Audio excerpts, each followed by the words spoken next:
درې قسمه خلک دي الله به ورسره د قیامت په ورځ خبرې نه کوي نه به ورته ګوري نه به یې د ګناهونو نه پاکوي او د هغوی دپاره دردناک عذاب دی څلور خبرې دي ګوره ابو ذر رضی الله عنه وی خابوا وخسروا من هم یا رسول الله دا خو تباه شو او هلاک شو دا څوک دی د الله پیغمبره پیغمبر صلی الله علیه وسلم ورته یو هغه دی چې د پنسو نه د پنسې خپلې د ګیټو نه لاندې ساتي هغه نارینه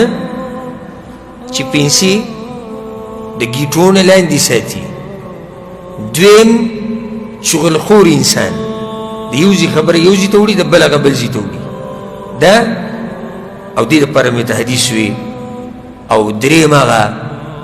چې خپل مال د دروغو په قسمونو سره خرڅوي دې سړي ته به الله نه ګوري نه به ورسره خبرې چې الله ورته نه ګوري او خبرې ورسره نه کوي ته د کوم ځای نه به کامیاب شي نو اومه خبره کمه شوه رښتیا وایه دغه شان د یو څو خبرې به مختصر ذکر کړو د قرآن تلاوت ډېر کوه الله به دې ژوند ښایسته کړي الله په قرآن کې څه وایي وهذا كتاب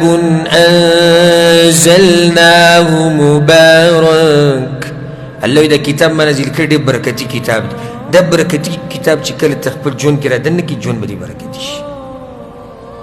سهار یې وایه ماښام یې وایه زباني یادوه لږ لږ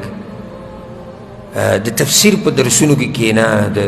قرآن سره چې کوم درسونه تعلق ساتېږي کښېنه دین په مجالسو کې کښېنه الله به دې په ژوند کې برکت واچي دغه شان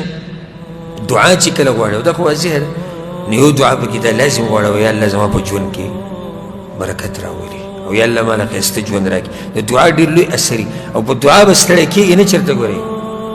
چېرته په دعا نه ستړی کېږي همیشه او همیشه همیشه او همیشه او دا به نه وي لکه حدیث کې راځي چې بعض خلک د الله نه ناامیده شي نه ناامیده کېږي به چېرته نه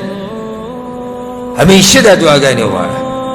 هر وخت یې غواړه یا الله زما په ژوند کې برکت راوړه یا الله زما په عمل کې برکت راواچو یا الله زما په بچو کې برکت راوله زما په مال کې برکت راوله زما په وینا کې زما په کار کې زما په ناسته پاسته کې زما په اخلاقو کې زما په خوی کې د دعاګانې غواړه الله به ستا په ژوند کې برکت راولي